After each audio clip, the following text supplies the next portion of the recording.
Here's another scenario for using a lambda function. So we have our list of items.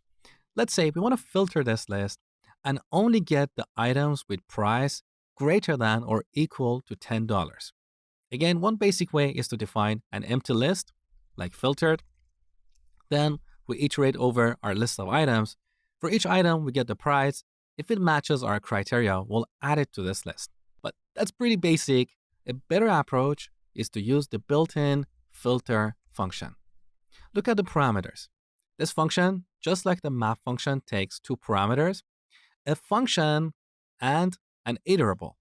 So it will apply this function on each item of this iterable.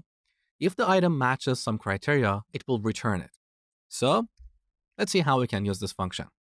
As the first argument, we're going to pass a lambda function. This function takes an item and returns a Boolean value that determines if this item matches a criteria or not. In this case, we want to get the price of each item and see if it's greater than or equal to $10. So the result of this expression is a Boolean value. If it's true, this item will be returned.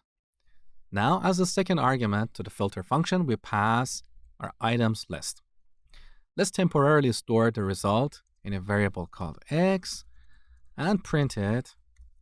So we get a filter object.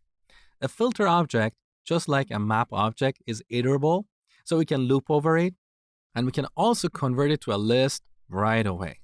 So let's call list. Now we get a filtered list that we can print on the terminal. So as you can see, we only have product 1 and 3 because their prices are greater than $10.